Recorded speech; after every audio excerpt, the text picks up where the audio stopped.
right? Shalom. All praises to Yahweh Bashim Yahushua. Call Allah Yahweh Bashim Yahushua. Double honors to the apostles of Great Millstone.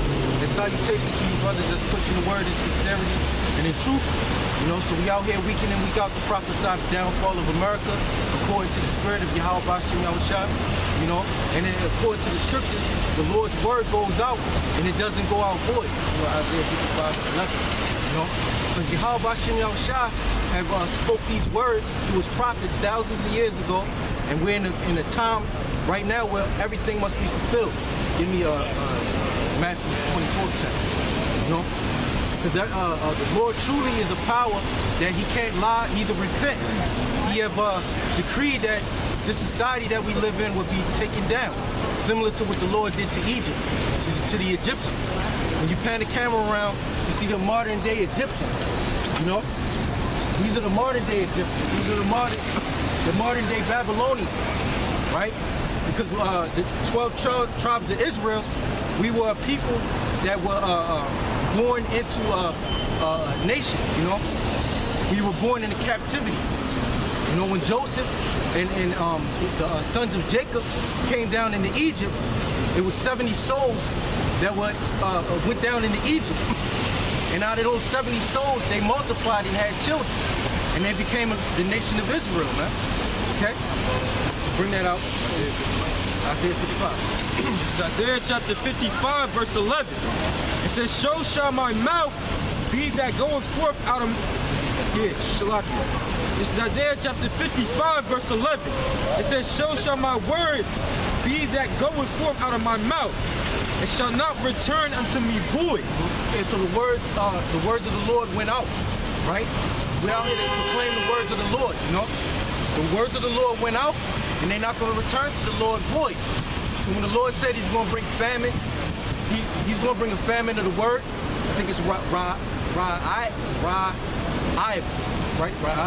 Famine, word for famine, yeah. I'm not sure. To look it up. He's going to bring a famine of the word. We're meaning it's going to be a time where you're not going to be able to hear the words of the Lord, the spirit of prophecy. You know, that we come in the spirit of. You're not going to be able to hear these words because what's about to happen is going to happen. You know, the Lord said he was going to bring plagues upon the world. He said he was going to bring sword, famine, death, and destruction. Yeah. Well, the plagues are already here, man. Because over there in East Africa, you see famines. The sword, you see the sword in the Middle East. Over there in Syria, you know, you see wars and rumors of wars. Over there in North Korea. The only reason why the United States government hasn't attacked North Korea is because they have a standing army. Right, yep. That's coming. Famine is coming, you know. Everything that's written in these scriptures is going to be fulfilled, man. And only a small elect number of men hold these troops, man. A small amount of men know the counsel of Yahweh Bashim Yahushua and what's about to come. Right. You know? This is Matthew chapter 24, verse 1. And Yahushua went out and departed from the temple, and his disciples came to him for to shew him the buildings of the temple. And Yahushua said unto them, see ye not all these things? Verily, I say unto you, there shall not be left here one stone upon another that shall not be thrown down. So let's speak on Yahushua real quick. Yahushua was a prophet. He knew the counsel of his father. So just bringing them back into that place where they was building the temple. They were building the temple commemorating the Lord, thinking that they were doing something, and the Lord, the one whom the world ignorantly calls Jesus Christ, knew that the temple would be taken down. He knew that the Romans were going to come in and destroy the temple. And that's why he said what he said. So Yahushua was the ultimate prophet. He knew the counsel of the Lord. He knew that the words of the Lord stood, you know. He spoke about the abomination of desolation, how Jerusalem will be besieged in a specific appointed time. And it came to pass. No? Go ahead. This is verse 3. And as he sat upon the Mount of Olives, the disciples came unto him privily, saying, tell us, when shall these things be? And what shall be the sign of thy coming and of the end of the world? Yeah, so everybody's intrigued, even the apostles were intrigued to know what was the end. When was the end come? When would the end come? The prophets inquired of the Lord, when would the end come? When will we not be in our captivity anymore? When will we have what was promised to our fathers, Abraham, Isaac, and Jacob, which is the kingdom of Yahweh Bashim Yahushua, the kingdom of heaven, rulership, not being oppressed by our enemies, not having to serve our enemies, not being taxed by people that hate us or people that don't have our interests at heart. You know, all the prophets inquired about it, even the apostles, man. They inquired, man. Go ahead. Verse 4, and Yahushua answered and said unto them, take heed that no man deceive you, for many shall come in my name, saying, I am Hamashiach, and shall deceive many. And ye shall hear of wars and rumors of wars. See that ye be not troubled. Yeah, so Yahushua said, ye shall hear of wars and rumors of wars. See then that ye not be troubled. And we're in those times now where we see wars and rumors of wars. We see earthquakes and uproars of the people, which is all pursuant to the prophecy. That's why spiritually we're on alarm, man. We're blowing the trumpet, man. When back in the ancient days, right, when you would see an army mobilizing outside of your fences, outside of your gates, the trumpet would be blown, and the people would be alarmed. All able fighting men would be prepared to get on that wall and fight off the enemy, man. Go ahead. This is Ezekiel chapter 33, verse 2. It says, Son of man, speaking to the children of it says, Son of man, speak to the children of thy people, and say unto them, when I bring the sword upon a land, if the people of the land take a man of their coast and set him for their watchman, if when he seeth the sword come upon the land, he blow the trumpet and warn the people. Yeah, see, when you see the sword come upon the land, you blow the trumpet. Can you read it back to the verse? Because I want to bring out a point. Just read it on the top again. Yeah, read it. This is Ezekiel chapter 33, verse 2. It says, Son of man, speak to the children of thy people and say unto them, when I bring the sword upon a land. Yeah, what the Lord said, when I bring the sword upon the land. Because all the wars that are created, the Lord have brought the sword upon the land. The Lord is the one bringing you into a third world's war, man. The God of Israel, man. The God of our fathers, right? You know, the scriptures say that the Lord is a man of war, man. He's the one that orchestrates these wars, okay? Go ahead. It says, if the people of the land take a man of their coast, set him for their watchman. Verse 3. And the Lord, Yahweh Bashim Yahushua, has ordained us to be a watchman unto the children of Israel. The so-called Negroes, Latinos, and Native Americans, all right? We're the watchmen of this nation, whether they hear or whether they forbear, okay? Because we're telling them, pursuant to the prophecy, pursuant to the scripture in Ezekiel, that, hey, we see the enemy coming and we're blowing the trumpet, man. You know? We're telling them that, look, martial law is coming. We're telling them that their lifestyle is going to be changed forever. You know? We're out here, we're actually pleading to the so-called Negroes and telling them that, look, all hell is going to break loose. Something's going to happen. You know? Go ahead. Verse 3. Ezekiel chapter 33, verse 3. It says, when he seeth the sword come upon the land, he blow the trumpet and warn the people.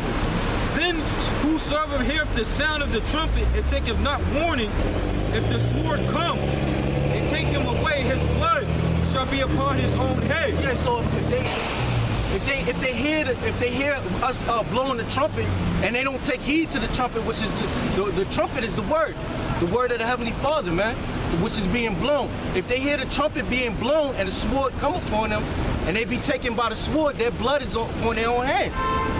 So when our people see us out here prophesying the downfall of this society, and they don't take heed to the trumpet being blown, and when all hell breaks loose, their blood is upon their own hands.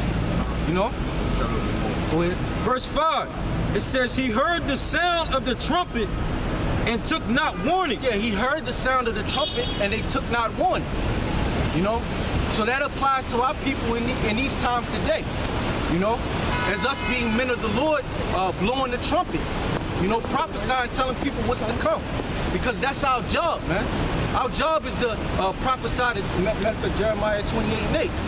Our job is to prophesy to our people first and prophesy to the nations and tell them that, look, this society is going down. The whole plan, the whole global economy, you know, the whole way of life, the whole fashion of this world is about to be done away with. Okay? Right. This is Jeremiah chapter 28, verse 8. It says the prophet which prophesied of peace, no, Shalakia, verse 8. It says the prophets that have been before me and before thee of old prophesied both against many countries and great kingdoms. Yeah, this was the job of the prophets of old. You know, the prophets of old, they prophesied against many countries. You know, they prophesied against the Babylonians, the Persians and the Medes, the Greeks, the Roman Empire. You know, fast forwarding today, we're out here to prophesy the downfall of America, the downfall of this whole westernized society, man. You know? Go ahead. Start from the top. This is Jeremiah chapter 28, verse 8. It says, the prophets that have been before me and before thee of old prophesied both against many countries and against great kingdoms, of war and of evil and of pestilence. Yeah, are we not prophesying against a great kingdom? You got people all around the world that still think America's great, regardless of how many deaths that they've killed, how many people that they killed over there in the Middle East, man. People still think America's great, man. But we prophesy against America because America's going to be destroyed according to the Bible, man. This is Habakkuk chapter 2, verse 1. It says, I will stand upon my watch and set me upon the tower, and will watch to see what he will say unto me. But I shall answer when I am reproved. And the Lord answered me and said, write the vision and make it plain upon tables. And the vision is getting clearer and clearer by the day, man. You know? We see that the United States government is getting ready to be pulled into another third world war. Not another third war, but in the war to end all wars, man. Yep. They're going to be a major contributing army. You know, they're going to be one of a multitude of armies that are going to be destroyed in the Middle East, man. Right. Okay. So scripture say multitudes in the valley of decision. Yep. You know, many countries are going to get involved, man. Not just America. You got, what do you think these Middle Eastern countries, you know, they're gearing up for war as well. You know, you got Russia, you got Ukraine, you got these Eastern European countries. You know, you got what's some other countries? You got the Asian countries. The Asian countries, yeah, China. You know, Japan, North Korea. You know, this just the sound North Korea itself is heart shaking to these people, man. Let alone Russia. These people don't think Russia ever touched the shores of America. But guess what? The scriptures talk about how the horses is gonna leap over the walls, man. You know, how we were talking about earlier, how you know, when you got the watchman, he blows a trumpet, prepares the army for war at the war. Well, that's the same concept here in America. You know, you got your news forecasters, they're letting everybody know what, you know, it's preparing for war. You know, America's getting their defense mechanisms ready. But guess what? None of those defense mechanisms are going to work. You know, it's going to be defied. You know why? Because the missiles of the Heavenly Father, the missiles of these other countries are going to be guided by the Heavenly Father and the angels, man. You know, the world is going to know that the Heavenly Father wiped away America, man. You know, you got it. That's right. That's exactly right, man. And you know, this war is not going to be like the war in Afghanistan. It's not going to be like the war in Iraq. Those were occupational wars, man. Those were occupational wars. This is going to be a war with nuclear missiles, man. That's right. You know? The scriptures say that things that are going to happen to America is going to be things that never happened before on earth. And you people are going to be here to witness it, man. All right? If you live in America, hell, if you don't live in America, it might happen in your country too. You know? Let me get that. This is Isaiah chapter 9, verse 6. It says, for a child... 9 to 5. This is Isaiah chapter 9, verse 5. For every battle of the warrior is with confused noise and garments rolled in blood. Right, like the brother said, you look at the war in Afghanistan, you look at the war in Iraq, you know, you look at all those wars, you know, people were sent out, you had men sent out to fight battles and fight skirmishes, you know, some came back with missed arms, you know, brain damage, post-traumatic syndrome, you know, missing eyeballs, missing fingers, you know. But the scripture said this war is going to be, read that again? Here's Isaiah chapter 9, verse 5. For every battle of the warrior is with confused noise. Yeah, people screaming, yelling, hand-to-hand combat ultimately. Go ahead. And garments rolled in blood. Right. But this shall be with burning and fuel of fire. Right, that's right, man. Thermonuclear bombs, man. All right, that's the big talk right now. If you ain't got a thermonuclear bomb, then you ain't got a horse in this race. As a matter of fact, it said that North Korea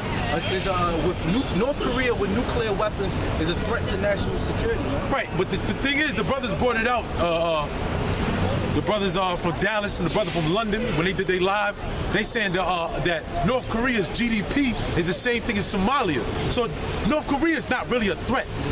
See, these people, they live in fear. See, America and this society, the elites of these people, they are fear mongers, man. Yeah. They put fear in these people. So they put a bunch of this stuff on TV, showing them testing missiles and things of that nature. North Korea missiles can't reach America. They don't have the funds for that, man. All right? The thing you should be worried about is Iran. All right? The country you should be worried about is Iran. The country you should be worried about is Russia. You know, the NATO, the structure of NATO, that's who you should be worrying about. All right? Because right now, America and NATO, you know, there's little tensions here and there, all right? However, you know, NATO is going to turn on America, man. Right? All these countries are going to turn on America. All right? Thus saith the Bible, man. Go ahead, This is Joel chapter 2. This is Joel chapter 2, verse 4. The appearance of them is as the appearance of horses. It's talking about the nuclear missiles, man. Cut. And as horsemen, so shall they run. Like the noise of the chariots on the tops of the mountains, they shall leap. Salakia, shall they leap? And these missiles, when they come over here, they're going to be loud, man. They're going to be very, very loud, and you're going to hear them coming in, and that's going to be one of the last few things that the people hear, man. And see, hey, you see the video I sent with the Indian, the India test they missile. You seen it? Yeah, it shot off, and then you see the warhead jump off, and the shit's mad loud. It's like a rocket. You know? That's like it reminded me of what the scripture said. It said it leaped. That because the warhead, it said, it just jumps off. You know, the rocket, the whole piece flies, but then that warhead jumps off. It leaps. You know? Yeah, so the scriptures is vivid. That's when right. The prophets seen the vid. They didn't know ICBM worked. They didn't know what an intercontinental ballistic missile was. They didn't know what a plane was. See, the prophets, when they seen the vision, they wrote according to that time what they saw. Right. You know, they likened what was back then, what they saw, unto what they didn't know what it was, man. Right. You know. This is Psalm chapter 78, verse 2. It says, "I will open my mouth in a parable. I will utter dark sayings of old." That's right. Yeah, go ahead, break it down. Yeah, and like the brother was going into, you know, they describe it to the best of their abilities, and that's what the scriptures call the dark sayings of old. You know, that time frame they was describing, you know, the prophecies. You know. That's right. That's right. Get Habakkuk 2 and 12. Yeah, that's why this word is a mystery unto many. You know, but through the spirit of Yahweh Bashim Yahushua, we know what it is. We know what to come out here. We know that this is talking about nuclear missiles, man. Because how else would Malachi 4 and 1 be fulfilled? Right. You know. Right. The Lord said, "Behold, the day cometh that burneth in oven." That's right. You know. Go ahead. Habakkuk. Start from the top. 2 and 1. This is Habakkuk chapter 2, verse 1. I will stand upon my watch and set me upon the tower, and I will watch to see what he will say unto me, and what I shall answer when I am reproved. Right, that's right. See, that's what we doing, man. That's why we stay constantly into the scriptures. Brothers is watching the news. Brothers is watching other brothers' videos, breaking down the news. You know, brothers is full in, you know. Brothers is all the way locked in on this, man. You know, keep going. Verse 2. And the Lord answered me. A watchman can't take breaks, man. A watchman is not on vacation. All right, a watchman is setting out. His duty is to watch for the nation. Keep going. And the Lord answered me and said, write the vision and make it plain upon tables, that he may run that readeth it. Yeah. Write the vision, make it plain upon tables.